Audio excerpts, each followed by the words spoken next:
자, 계시록 19장, 우리 지난 시간에 19장 다 보지 못했고요. 19장 반 봤어요. 그래서 오늘 11장부터 볼 것입니다. 계시록은 19장은 전체적으로 재림에 관한 내용인데 지상재림이죠. 공중재림 우리가 휴거되는 거고 지상재림 이제 땅에 내려오시는 거니까 그 중에서 19장의 앞부분은 어린 양 혼인식, 그러니까 지상에 내려오기 직전 하늘에서 벌어지는 모습이었고 11절부터는 이제 내려오는 거예요. 내려오는 거. 자, 11절부터 봅니다. 또 내가 하늘이 열린 것을 보니 흰 말이 보이더라. 그 위에 앉으신 분은 신실과 진실이라 불리며 의로 심판하고 싸우시더라.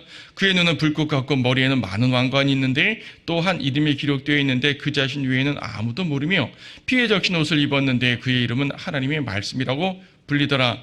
또 하늘에 있는 군대들이 희고 정결한 세마포를 입고 흰 말들을 타고 그를 따르더라. 그의 입에서는 예리한 칼이 나와서 그것으로 민족들을 칠 것이요 또 철장으로 그들을 다스릴 것이며 그런 전능하신 하나님의 맹렬한 포도즙을 밟으실 것이라. 또 그의 옷과 넓적다리에 이름이 기록되어 있는데 만왕의 왕 또 만주의 주라고 하였더라. 만왕의 왕이에요. 만왕의 왕. 자, 주님께서 이제 내려오십니다. 11절 보니까 흰말 타고 내려오신다고 그래요. 주님께서 흰말 타고 내려오시고 14절에 보니까 하늘에 있는 군대들이 희고 정결한 세마포를 입고 흰 말들을 타고 그를 따라 내려온다고 말합니다. 흰 세마포를 입는 것은 8절에 있는 것처럼 성도들이 입는 흰 세마포란 말이에요. 우리 성도들이에요. 우리들이에요. 주님과 함께 어떤 군대가 내려오게 되는데 하늘에서 내려오는 군대니까 천사들이라고 생각하시면 안 됩니다. 여기서 하늘로부터 내려오는 군대는 그리스도인들이에요. 우리가 예수님을 믿고 휴거됐잖아요. 휴거됐기 때문에 하늘에 올라가서 그리스도의 심판석도 이제 치르고 어린 영혼의 식도 치르고 우리의 집단적으로는 한 몸 신부가 되어서 주님과 혼인하는 신부가 되지만 또한 개별적으로는 주님의 군사란 말이에요. 그래서 주님과 함께 내려옵니다. 주님께서 흰말 타고 배다 앞장 서시고 우리도 혹시 흰말을 타고 그 뒤를 따라 내려오는 겁니다. 생각해 보십시오. 저 우주 끝에서부터 저 셋째 하늘 우주 끝에서부터 흰말의 엄청난 대부대가 우주를 가로질러서 지상으로 내려오게 됩니다. 물론 그 말들은 초자연적인 말이고, 그렇죠? 일반 우리도 이 변화된 몸이고요, 그렇죠? 예수님도 하나님이시기 때문에 인간 세상에 있는 말들이 달리는 속도와는 비교가 되지 않을 것입니다. 그렇죠? 우리가 올라갈 때도 눈 깜짝할 새에 올라가는 것처럼 저 하늘에서 내려오는 것도 눈 깜짝할 새에 내려올 거예요. 하지만 그 모습은 여기에 기록되어 있는 것처럼 말 타고 내려오는 거대한 기병대의 모습이라는 얘기죠. 얼마나 멋져요. 흰말이에요. 말들도 흰말이고 예수님의 흰옷을 입었고 우리도 흰옷을 입고 함께 내려옵니다. 근데 중무장한 군사들이란 말입니다. 저는 이 모습을 가끔 상상합니다. 하늘에서부터 내려오는데 분명히 저는 거기 있을 거잖아요. 여러분도 거기 있을 거잖아요. 그렇죠? 거기 있을 거란 말입니다. 이 땅에서 그리스도의 군사로 멋지게 산 사람들만 거기 있는 것이 아니라 예수 그리스도의 피로 구원받은 성도들은 모두 그 군사가 되는 거예요. 이 지상에서도 주님의 군사로서 멋지게 싸우면 참 좋겠지만 혹여 그렇지 못하다 하더라도 우리가 하늘에 올라가서 그리스도의 심판석을 거치고 모든 것들을 다 정결케 한 다음에 주님의 군사가 되어 내려올 때는 우리 모두가 그리스도의 군사가 돼서 내려온다는 얘기죠. 내려옵니다. 마음 같아서는 맨 앞장서서 주님 뒤에 따라왔으면 좋겠지만 그건 우리가 알 수가 없죠. 글쎄요. 어떤 순서로 서게 될까요? 주님을 잘 섬긴 순서로 서게 될까요? 면류관 많이 받은 사람 앞에 서고 적교 받은 사람 뒤에 있을까? 아니면은 시대순으로 뭐 이렇게 베드로, 야고보 같은 초기 성도들 앞에 서고 우리가 뒤에 있을까? 그것까지는 모르겠습니다. 성경에 기록되지 않은 걸 뭐 함부로 추측할 필요는 없죠. 하지만 분명한 것은 우리는 그곳에 있을 거라는 사실이에요. 저 우주 끝에서부터 지축을 흔드는 게 아니죠. 우주의 축을 흔들면서 내려오는 그 엄청난 군대에 여러분들이 포함되어 있다는 사실에 기뻐하시기 바라요. 생각해 보세요. 지금 세상에서는 여러분들이 글쎄 모르겠어요. 여러분의 지위가 세상에서 얼마나 다양한지 모르겠지만 세상에서 그렇게 알아주는 사람들은 아니잖아요. 때로는 연약하기도 하단 말이에요. 때로는 핍박받기도 하고 때로는 무시당하기도 하고 그렇잖아요. 더 이상 우리를 무시할 수 없어요. 더 이상 우리를 핍박할 수 없다고요. 이 군대 앞에서 세상의 모든 것들은 무너지게 됩니다. 그 군대가 내려오시는 겁니다. 자, 그런데 이 군대는 포인트가 우리가 아니라 주님이셔요. 우리가 물론 그 군대로서 주님 뒤 따라오겠지만 핵심은 대장이신 예수 그리스도에게 포인트가 맞춰졌다는 사실을 기억하시기 바랍니다. 그래서요, 예수님에 대해서 이제 이름이 몇 개 나옵니다. 요한복 9절에서 11절에 보니까 그 위에 앉으신 분은 신실과 진실이라 불린답니다. 예수님에게 많은 이름, 많은 칭호가 있지만 예수님을 신실과 진실이라고도 불리게 되는데 그 이름이 이제 여기 이때 예수님이 등장하는 거예요. 예수님은 신실과 진실입니다. 자, 신실과 진실 무슨 말이에요? 참되신 분이라는 얘기죠. 참되신 분이라는 얘기예요. 그분 안에는 어둠이 없고 흑암이 없고 죄가 없고 더러운 것이 없고 완전한 참되신 분입니다. 그렇죠. 신실과 진실입니다. 그래서 이건 그분의 성품이에요. 그분의 성품을 보여주는 이름이죠. 또 11절에 보니까 또 한 이름이 기록되어 있는데 이 이름은 몰라요. 자신 외에는 아무도 모른다고 되어 있습니다. 이 이름이 뭘까요? 모르겠어요. 안 나와 있어요. 어떤 분은 이 이름을 예수라고 말하기도 하고 예수님은 다 알잖아요. 그렇죠? 어떤 분은 여호와라고도 말하기도 하고 근데 그럴 수도 있어요. 우리가 보통 여호와라고 부르긴 하지만 사실 우리가 여호와라는 발음이 100% 정확한 건 아니에요. 왜냐하면 거기 이제 교재에도 써놨지 히브리어로 써놨지만 이 히브리어 이 단어 이걸 영어로 표현하게 이제 로마자로 표현하게 되면 YHWH란 말인데 여기에 모음을 붙여가지고 여호와가 되는 거예요. 여기에 모음을 붙여가지고 원래 히브리어에는 모음이 없어요. 원래 지금 히브리어 성경 보게 되면 모음 점점점으로 모음을 써놨는데 그건 후대 학자들이 발음하려고 붙여놓은 거고 원래 히브리어에는 모음이 없어. 자음만 되어 있어요. 자음만 갖고 어떻게 읽어요? 다 읽어요. 그런데 유대인들은 자음만 갖고 된 그 성경을 항상 낭독했으니까 이 자음이 어떤 발음인지를 알 거 아니겠어요? 그런데 여호와에 해당되는 이 네 글자로 된, 네 철자로 되는 이 단어, 이 단어 여호와를 부를 때만큼은 유대인들은 구약에서부터 여호와란 말을 쓰지 않았어요. 여호와란 말을 쓰지 않고 대신 아도나이라고 부릅니다. 아도나이란 말은 주님이란 뜻이거든요. 주, 로드. 그들 스스로도 이 단어를 제대로 부르지 않았던 거예요. 그래서요, 그 이름을 정확하게 발음할 수가 없어요. 그래서 이제 킹제임스 성경에 써놓은 여호와라는 단어가 이제 히브리어 이제 헬라 원본에서부터 쭉 내려온 전통서에서 가장 정확하다고 인정되기 때문에 우리가 부르기도 하고 일부에서는 야훼라고 부르기도 하고 다양하게 말하기도 하지만 이 이름에 대해서 정확하게 발음할 수 있는 사람은 세상에 아무도 없어요. 이 이름은 감추어진 이름이에요. 하지만 발음이 중요한 것이 아니라 이 이름이 어떤 이름인지는 우리는 알죠. 구약에 제시된 여호와 하나님 그분이에요. 근데 출애굽기 3장에 보게 되면은 이 이름을 가리켜서 하나님께서는 나는 곧 나니라라는 표현을 썼어요. 모세가 하나님께 제가 동족들에 가게 되면 사람들이 어느 신에게 부름받았냐고 물을 텐데 저는 당신의 이름을 뭐라고 말할까요? 라고 물으니까 하나님께서 그분의 이름을 명확하게 말씀해 주시지 않으시고 나는 곧 나니라 그러셨습니다. 영어로 말하면 I am that I am 이란 말인데 이 말은 I am, 나이신 분이란 말이에요. 나이신 분. 이게 무슨 이름이에요? 근데 그게 이름이에요. 신비로운 이름이죠.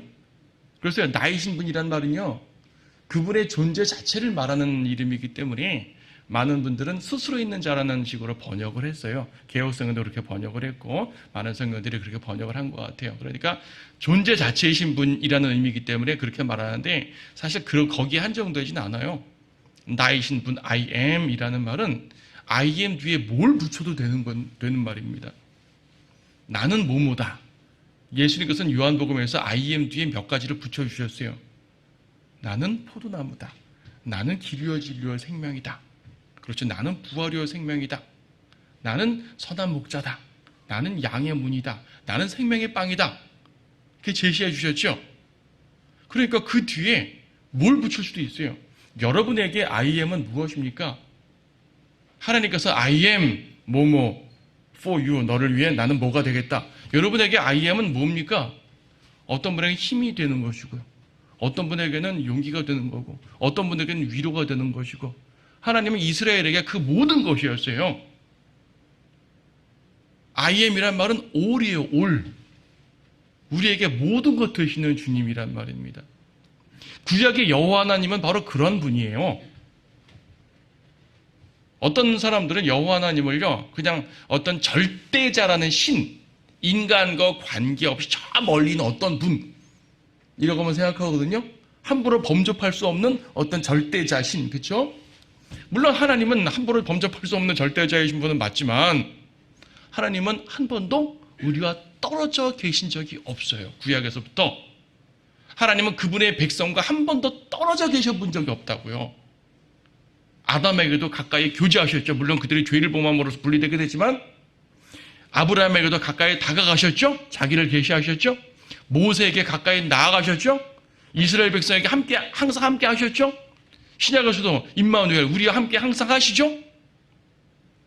그분은 한 번도 철학자들의 말은 절대 타자인 적이 없어요. 항상 우리와 관련된, 그분의 성도들과 관련된 분이거든요. 그분이 바로 여호와예요.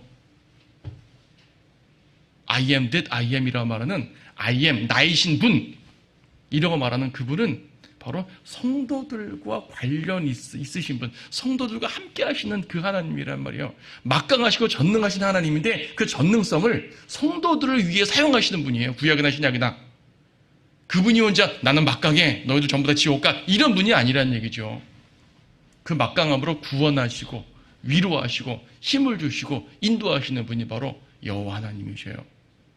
그래서 여기서 아무도 모르는 이름이라고 할 때 아마도 여호와란 이름 아니겠느냐라고 이제 추측을 해보는데, 그렇게 보게 되면 정말 예수 그리스도께서 모든 것 되시는 구약에서부터 신약까지 일관된 그 하나님의 모습이라는 것을 우리가 알 수 있는 것이고요. 하지만 아무도 모른다 그랬으니까 아직 풀리지 않은 신비일 수도 있어요. 그때 가서 밝혀질 수도 있겠죠. 일단 아무도 알지 못하는 한 이름이 기록되어 있습니다.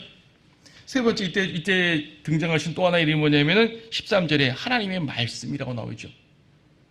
자, 지금 계시록 11절부터 19장 11, 12, 13절에 하나님의 이름이 세 종류로 기록되어 있는데, 예수님의 이름이 11절에서는 신실과 진실로 이제 불려지고요. 12절에서는 아무도 알지 못하는 어떤 이름이 기록되어 있고요. 13절에서는 하나님의 말씀이라는 이름으로 불리게 되는 거죠. 하나님의 말씀이라는 이름은 우리는 요한복음에서부터 그분은 말씀으로 불렸고요. 히브리서 4장에서도 그분은 말씀이라고 불리는 것이고요. 성경에 기록된 말씀도 있지만 예수님도 말씀이잖아요. 그래서 예수님을 말씀이라고 말할 때 성육신한 말씀, 성육신한 말씀이라고 그러고, 그러니까 인간으로 오신 말씀, 성경을 말씀이라고 할 때는 기록된 말씀이라고 보통 표현하는 거예요. 우리가 보통 이제 구분을 말할 때 기록된 말씀이냐, 성육신한 말씀이냐, 이렇게 구분을 하는 거죠. 하지만 어쨌든 말씀은 말씀이란 얘기예요. 말씀은 말씀이죠. 이 두 말씀이 공통점이 있어요. 우리는 예수님이라는 말씀으로 구원받잖아요. 우리는 기록된 말씀으로 구원받잖아요. 기록된 말씀 없으면 우리가 어떻게 구원받아요? 그렇죠. 예수님이라는 말씀을 통해 우리는 빛을 얻습니다. 기록된 말씀을 통해 우리는 빛을 얻습니다. 예수님이라는 말씀을 통해 우리는 진리를 따라갑니다. 기록된 말씀을 통해 진리를 알고 따라갑니다. 그렇죠? 말씀이 진리입니다. 말씀이. 그래서요, 여러분 어디요? 시편 138편 말씀 잠깐 보십시오. 시편 138편 2절 말씀.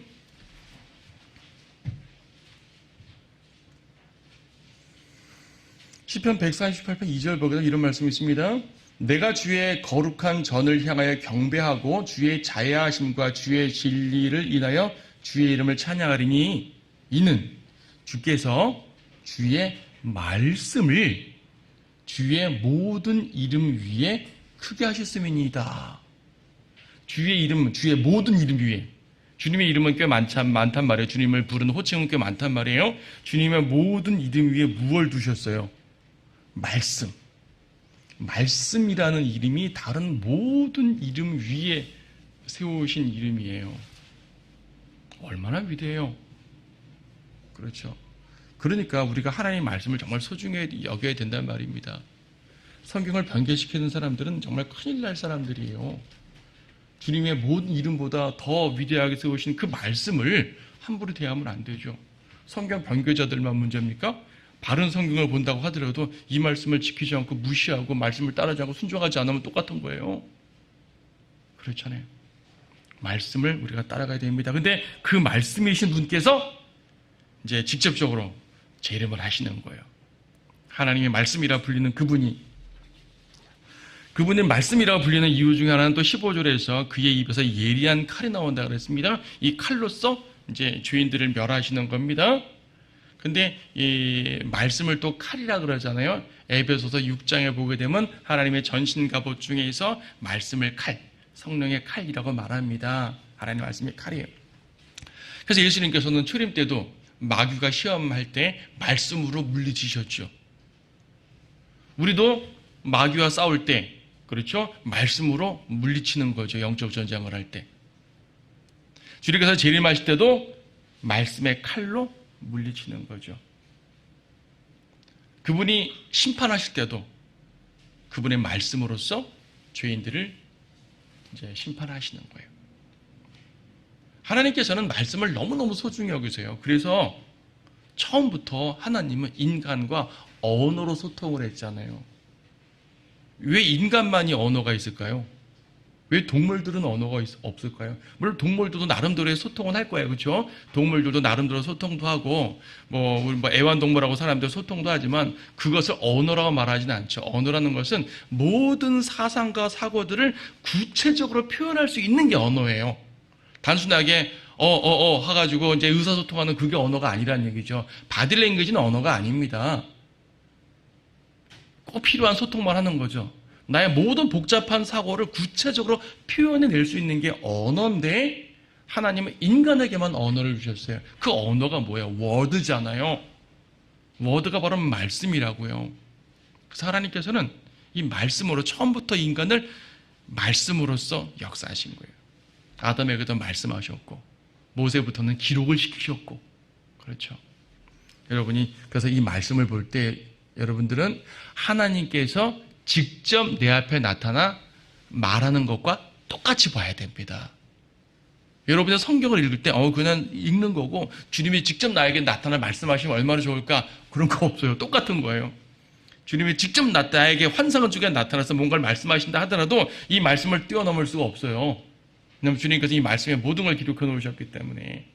그래서 여러분들은 말씀을 대할 성경을 대할 때 주님이 내 앞에 직접 나타나셔서 말하는 것과 같은 그러한 위험 속에서 말씀을 읽고 대해야 되는 겁니다. 그러한 존중을 해야 되는 것이죠. 자, 말씀. 근데 또 뭐예요? 그분 만왕양 만주의 주라는 이름으로 또 불리네요. 또 하나 이름 나왔죠. 만왕양 만주의 주. 16절에서 만왕양 만주의 주. 만왕양 만주의 주. 무슨 말이에요? 가장 높으신 분이죠.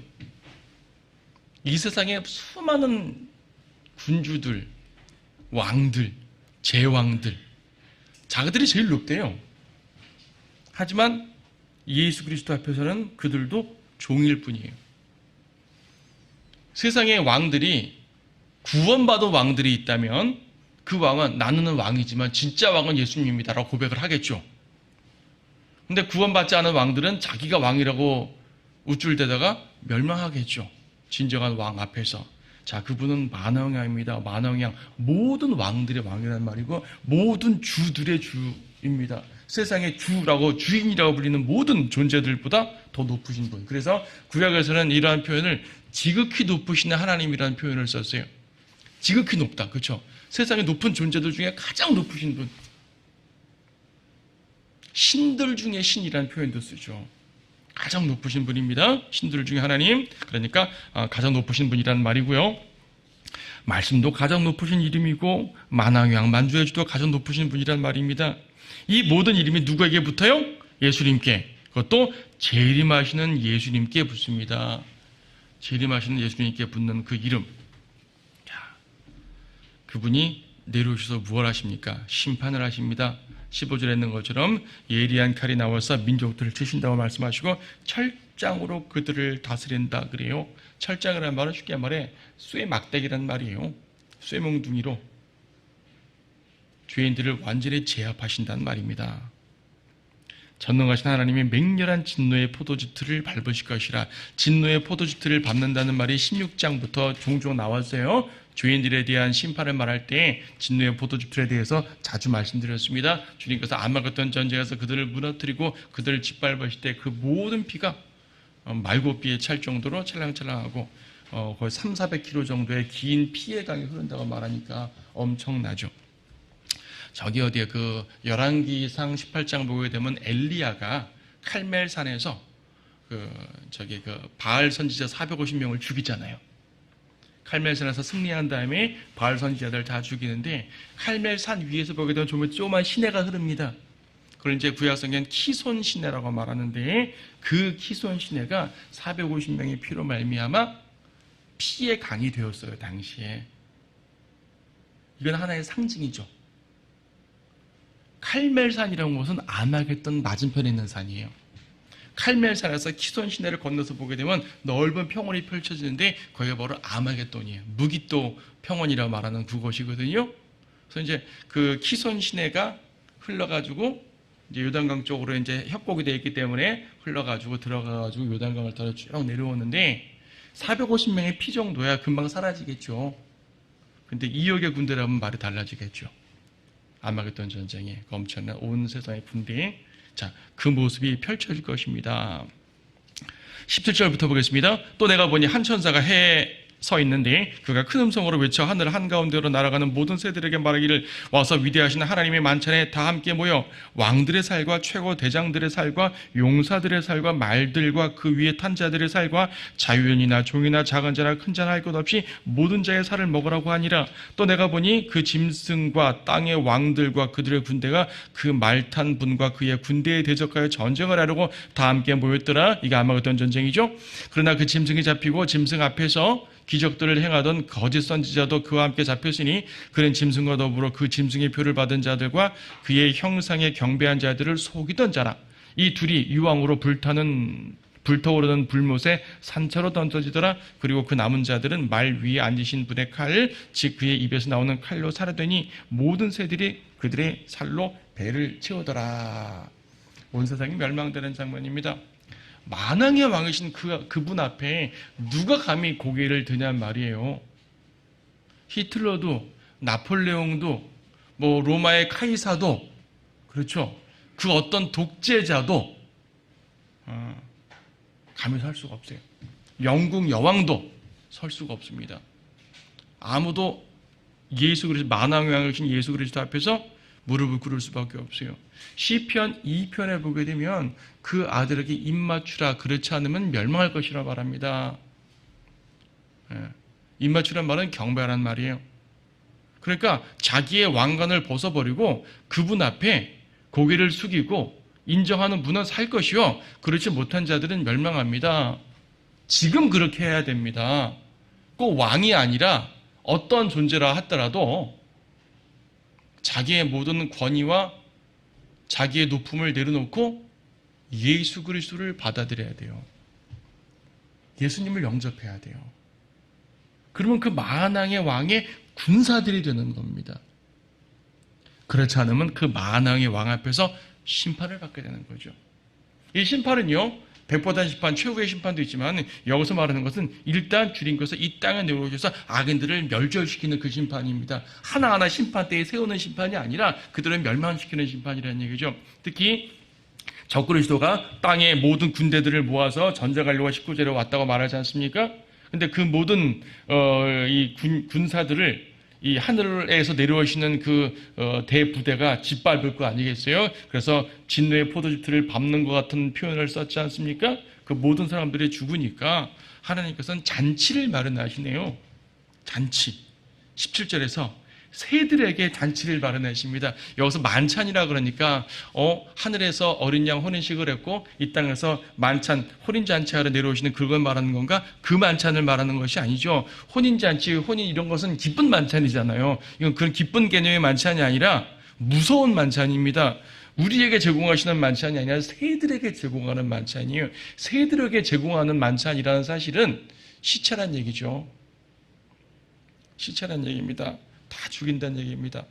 얼마나 많은 사람들이 이 땅에서 멸절될지 정말로 유사일에 엄청난 새들의 만찬 자리가 될 것이에요. 여러분 끔찍하죠? 무섭죠? 여러분이 이 자리에 서지 않는다는 사실이 얼마나 감사한지 모릅니다. 여러분 잠깐 요엘서 2장 말씀을 보세요. 요엘서 2장 보게 되면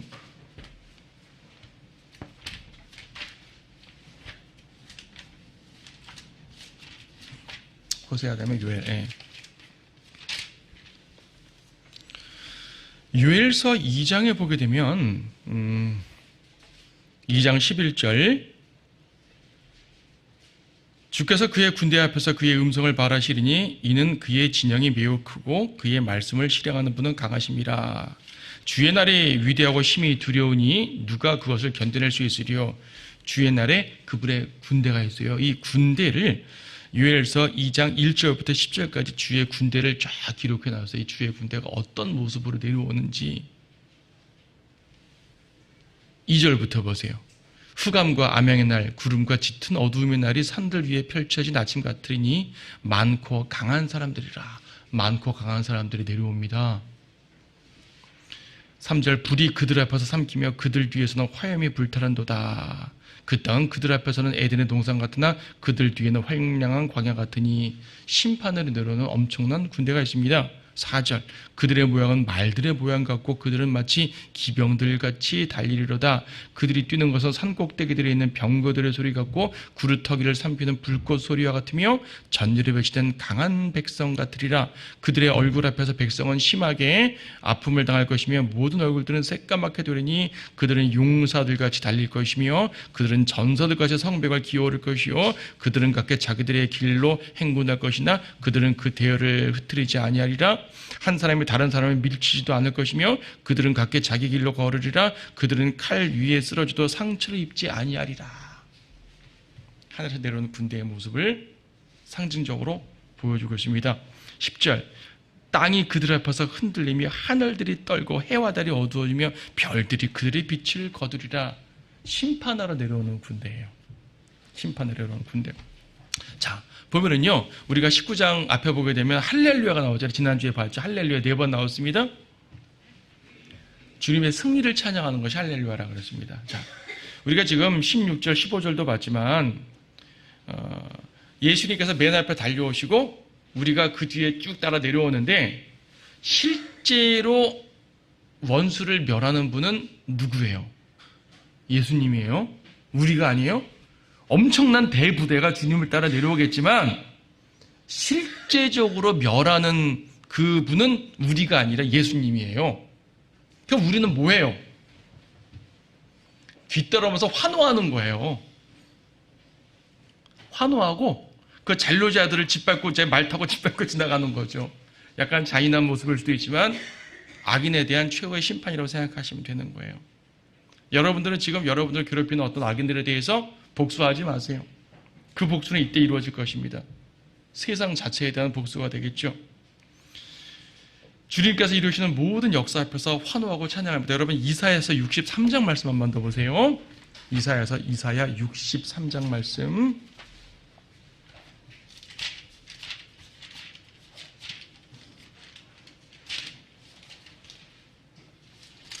이사야 63장 2절부터 어찌하여 내 의복이 붉으며 내 옷이 포도주 틀을 밟는 자 같은가? 예수님이 옷이 붉어진대요. 흰 옷 입고 내려오신다며요. 왜 붉죠? 왜 붉어졌죠? 나는 홀로 포도즙 틀을 밟았고, 포도즙 틀을 밟아서 붉게 된 겁니다. 아마겟돈 전쟁에서 피 튀기는 승리 속에 그 피가 튀어서 붉게 된 겁니다. 나는 홀로 포도즙 틀을 밟았고 백성 중에 나와 함께한 자가 아무도 없었도다. 나의 분함으로 그들을 밟고 나의 진노함 속에서 그들을 짓밟으리니 그러면 그들의 피가 내 옷에 튀어서 내가 내 의복을 모두 얼룩지게 할 것이라. 이는 복수의 날이 내 마음속에 있고 내 구속의 해가 오기 때문이라. 여러분, 성경은요 때때로 너무나 잔인해요. 너무나 무서워요. 근데 이것은요 세상 죄인들, 끝까지 회개하지 않는 죄인들에 대한 심판이지 우리들에 대한 심판 아닙니다. 우리는 이미 영광을 얻을 것이고요, 세상 죄인 누구라도 중간에 회개하면 구원을 받는 거니까. 주님이 오시기 전에 회개하면 구원을 받는 거 아니겠어요? 끝까지 회개하지 않고 남는 자들이 이런 벌을 받는 거니까 주님 잔인하다고 말하지 마세요. 주님께서는 그들에게 정말로 상당히 오랫동안 자비를 나타내 주셨단 말입니다. 여러분들은 어떠세요? 여러분들은 한 번에 복음 듣고 한 번에 구원받은 분도 계시겠지만 어떤 분들은 여러 번 거절하다가 구원받은 분도 계시죠? 만약 여러분들이 한두 번 거절하실 때 주님께서 오셨어 봐요. 여러분들은 멸망하는 거잖아요.